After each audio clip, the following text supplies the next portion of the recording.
And so tell me more about yourself.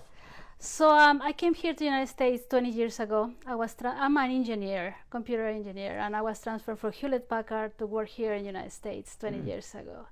So I had the opportunity to enjoy corporate with Hewlett-Packard. So I've been working for telecommunications for more than 25 years. Wow. Yeah. Okay, so you were a software engineer? Yes. Really? So Okay. in that time, 20 years ago, I was selling OpenView networking, that not the networking meant the networking for that time. Right. So I was specialized in OpenView. So I was a sales manager, but because I was engineer, I was able to do demonstrations and everything. So I never need an engineer. Wow. So moving forward here, so how did you get to Fairfax County? So I met a man. I got married, obviously, but I didn't marry for his money. Oh. Well, no, I didn't marry for the green card because I have a green card. You do. And because Hewlett-Packard processed all my papers. So I married him because he has a blue eyes, Yeah, he's a handsome guy, right? So I met him. He said, you should stop working in Hewlett-Packard. Have babies. I said, okay, I have 2 babies. And then in this break, we moved here from Georgia. We moved here to Fairfax. And I decided, in the meantime, I decided to open a foundation helping Hispanic women and minorities to go to college. Wow, I think there's a picture there, right? Yes, look at. So NASA gave me a grant to help these women. Okay. And what happened is when I was as an engineer in Hewlett-Packard, I saw really women are not in STEM. They're not in math, science, and engineering. So I wanted to promote that. So I opened the foundation in 2006, helping Hispanic women to go to college. And I dedicated 6 years of my life just to the nonprofit. Wow, that's amazing. And just so you know, I marry, another beautiful woman who's also a chemical engineer at Penn State. Look at that. So and look, we understand about the lack of women, right, who are in engineering, let alone in STEM. So, I thank you so much for doing that. Yeah, so I did that in DC. Yeah. And so it was incredible. It was amazing to see a lot of women come from Africa, and Latinas and African Americans and women from Africa. We help each other. They were like a group of women. So I help women from Africa, women from African American ladies, and Latinas. I helped around 200 ladies in 6 years. Wow.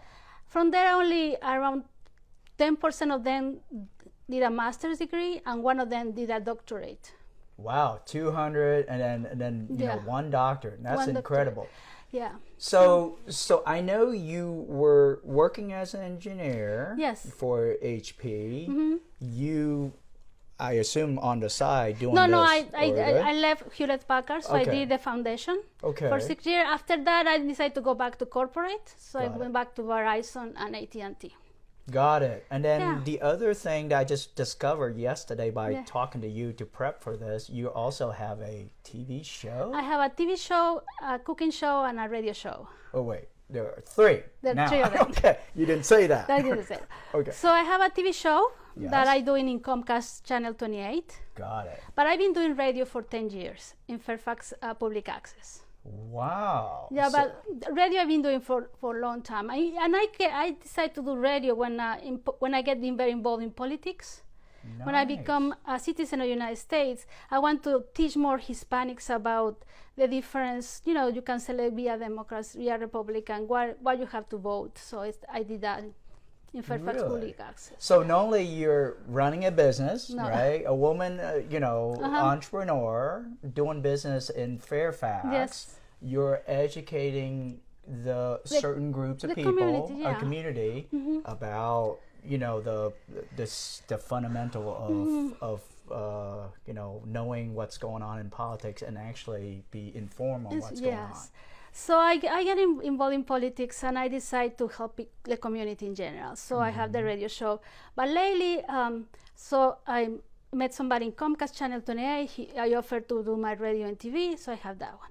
But also, I always wanted to have a cooking show, really? Cooking and talking. So I also have sometimes in a year I do 2 or 4 shows, cooking. Wow. So I invite people to cook and we film it. Yeah. That's very, very good. So look, I mean, this is totally impressive. And then, you know, you got a lot of things going on, Yes. right? Yeah. You're highly educated. You're an entrepreneur.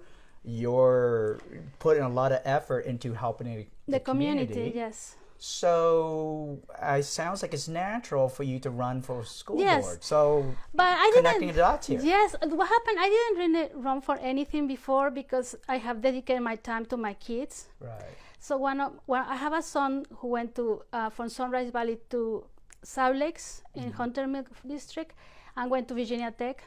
He's 24 years old now. And it was very interesting, the education that he received compared with the education that my son that is 18 has received. So it's a different. The difference within 6 years. 6 years, exactly. 8 years. Between, okay. Yeah.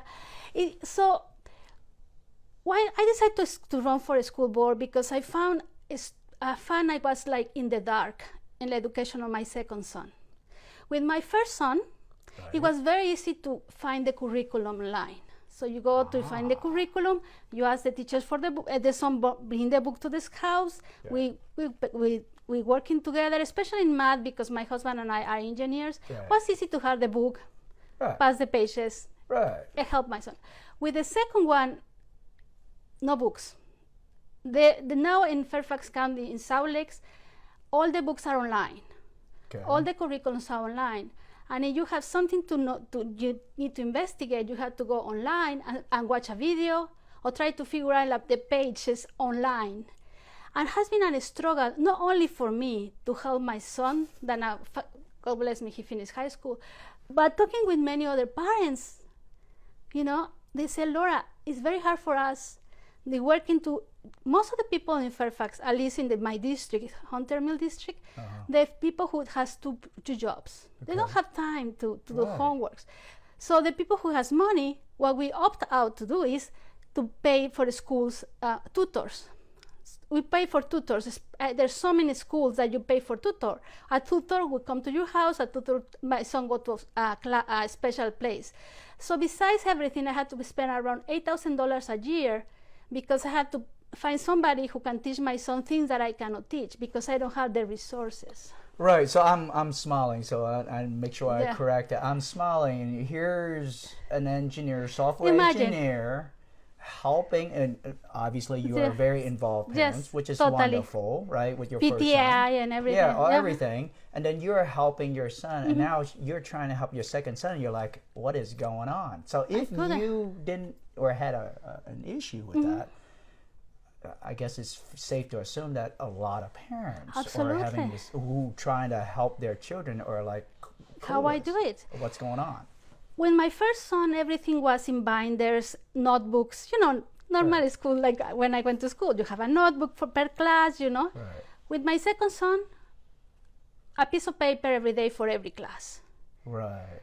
My son, besides that, my son has ADHD. So I have struggled to find the resources to helping him in the school. Right.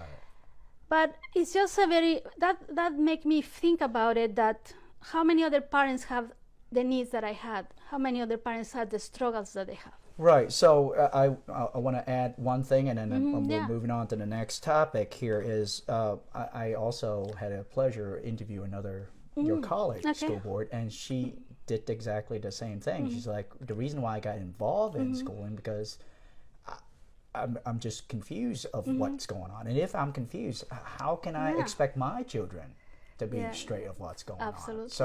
So let's touch on this. So I think you already kind of answered already. Yeah. So what issue that you're trying to solve as a school board member in Hunter Mill? So I decided to work with this word, stop. I want to stop the school board has been there for so many decades. Okay. So the S is for student success. Okay. I want all the students in Fairfax County receive the best education because they can find the best jobs, especially in this area. Absolutely. However, be a Hispanic myself, I see this achieving gap, this difference between the grades and the education that a Caucasian and Asian student has compared with the minorities like African American and Latinos. And I saw that also in DC when I did the foundation. Right. So this is an achieving gap that has not been closed. And I don't say that I will change everything in a bit, maybe. But what I'm saying is, for decades, the school board has not found the resources or the curriculum, the correct media, the correct form to help these students. So success is important for me, and close the achieving gap. The second one is T, for the stop T as right. T, is about the teachers. Got it. I really care about them. I've been talking with many teachers, and they said, Laura, you know, the first 3 months of the school, they came and give us a new curriculum. 3 months later, they give us another online new curriculum. So we don't have time to learn. Right. Prepare for. And then they came now with this idea, the equity, that we have to teach everybody the same level. Anyhow, the teachers are struggling. Wait. Just want to make sure they have to teach everybody the same level. Because it's equity. You have to find the resources to help all the students right. in the way that everybody. So there's no differentiated instructions where, you know, you. Well, they don't have time. First of all. Okay. All right. So first of all, they have time. Now they have to teach. They came with this idea. Everybody has to have the same level of knowledge. So for that, you need to dedicate certain times. So it's kind of really confusing that this equity that they want to apply in education. Okay. Because what the board wants to do, and the superintendent says, we hire more people for apply equity in the schools. Meaning we have to do, everybody has to have, you know, the same resources and everybody. And I'm really confused because I don't see how a teacher who has more than 28 students per classroom, right.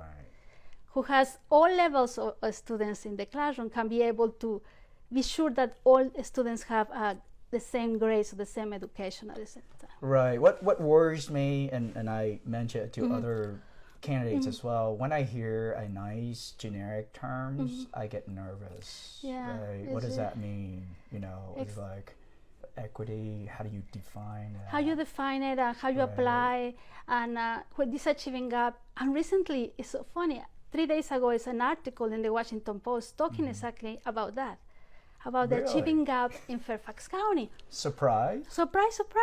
Right. And it's so interesting because they say that in the past 3 years, they have not been budgeted no money for closing this gap. Right. But the superintendent is quoted in the article. He says, well, we're working in closing the gap. We hire people to do equity in his classroom. Well, equity has nothing to do with STEM, isn't it? No. It sounds like. No, and absolutely it sounds somewhat insidious. Absolutely. So what's the E and P? Stop. It's up. Yeah, or stop. Sorry. Sorry. So we have to focus. It's an oversight of the taxes. The taxes are oversight. So we really, as you know, 53% of your taxes that you pay for your beautiful house goes to education. Right, which is about over $3 billion. Exactly. Right. So my question is, well, I've been working in corporate all my life, also in a nonprofit, and every dollar that I spend, I have to have a return on investment. ROI for business people. For business people, and my nonprofit, if I receive a grant, I have to bring it back. Every dollar that I receive for this grant have to be results. And I prove results. My students finish high school, for example. My students went to college. You know what I mean? Right. Return on investment, right? Yeah. So this is what I do. I wanted to know how the school board is managed the return on investment. They spend $3 million. They spend special money, receiving extra money for this. $3 billion. $3 billion. They receive an extra money for the government when the school has a lot of minorities, especially Hispanics. Right. So I'm wondering, so much money, where is going? What is the return investment for my taxes? I don't see the students getting better. Right, but what bothers me, and I'm sure it bothers other candidates also, I mean, that's a lot of money, right? I get it. But why are we not focusing on STEM, the education, the schooling, rather than something other than schooling itself? So sometimes we spend money in places that I don't think it's necessary to spend money, like changing them of the schools. You know, we spend money in places that when we do spending money to give it to the teachers, so investigate more curriculums to improve classes. You know what I mean? Yeah, so instead of spending over $1 million, you change the name of the school. Exactly. Why don't we use that to pay for your teacher salaries or providing additional resources? To remove the trailers, for example. Well, the next one, the last one is P. P, yes. That is parents. Parents. So I want the parents to understand what are your rights. Right. So you have the right to have meetings with the professor, with the teachers. We have the rights to get involved in school. You have many rights. Sometimes the parents don't have time to do it. But on another side, the school board has reducing the number of times that you can have a contact with the teachers. Right. You know, and they say, no, we have other things to do. And then removing the number of times that you have this one-on-one with the teacher has been removing less and less time to be contact with your teacher. Right. So the parents we are in the dark. Right. So if I may just kind of dovetail in. Yeah. So if you look at statistics, it's just general statistics. And again, if the number one factor for a great school is actually parent involvement. Exactly. It has nothing to do with the location. No. It could be in a worse neighborhood. Yes, but as long as parents are involved, that is a good school. So it's so interesting. Before I decided, when I decided to run for a school board, I decided to meet with teachers, parent liaison, to understand what's going on with these Hispanic communities have suffering so much. And the answer for this parent liaison, she told me, we could change everything and the parents get involved in the school. We could do so much better because the secret is the parents have to get involved. Right. So she was telling me that they have these classes for teaching the parents, but because it was not enough money, she couldn't do it. So instead, she had to work 20 hours a week, trying to visit different schools. But if she was able to teach more parents in general, I'm not talking about just the Hispanic community, any parents. What is your right? How you can get involved? How you can really everything will change. Right. No. Another thing, as a parent, I have to be very clear about this. I'm a technology person. I breathe and sleep with technology. You know what I mean? Right. But I believe that when you do education, you cannot just put the technology and the technology will change the world. Right. You have still having the basics. You have to teach your kids to read because when the kids read in a paper, in a book, your brain develops different than if your kid reads in an iPad. Yep. The eyes move different when you read in a book, when you read in an iPad. Right. The students spend 8 hours in the schools with iPads, computers, phones. And they come home and spend another 8 hours. Right. And the problem I see, I don't say that not do technology. We just have to do both. We have to be bilateral. We have to continue doing the books, teaching to write, because the kids now doesn't know how to write. Right. So anyhow, that is the parent involvement. When the parent have to stand up, it says, my kid needs to write better. Right. So a couple of things real quick, and I'm also a technologist. You know, I was gonna be an auto mechanic. I went to Vortex School. They had an accident and they screwed up my grade. And I went in there, and long story short, I went to school, have an engineering degree, master degree, and all that. So education, and I came to this country in 1980 with 2 pair of clothes and 2 words of English. Oh my gosh! Right. So it's not about me, but the more of the story here is education is the way to change the world. Change the world. Right. You want to get out of poverty. Yeah, exactly. You want to change society. It is about education, the key. Yes. Technologies, I'm totally with you. Technology is a tool. Absolutely. It help aid in education or learning, but it's not meant to replace what learning is all about. Exactly. Right? And then one last thought is even like Steve Jobs, who started Apple, told his kids not to use the iPad. right? I know. So think about it. So he must know something about the fundamental of learning, right? Yeah. Like open a book and read it. Right? And the last thing I want to say, what you teach your kid between 1 year and 4, you know, the moment that they're born and they're 4-year-old will be forever stay in your brain. Yeah. And now I see the parents substitute the babysitters with giving the iPad. Right. And I just, something is wrong here. So I just think that if we bring new people, new blood, and new ideas to the school board, maybe something we can do. So last question. So yeah, I mean, look, I'm in, and I'm sure the viewers are in and vote for you. So where do they go to donate, volunteer, or reach out to my you? Facebook page is Laura, Vote for Laura. Oh, sorry, let me begin again.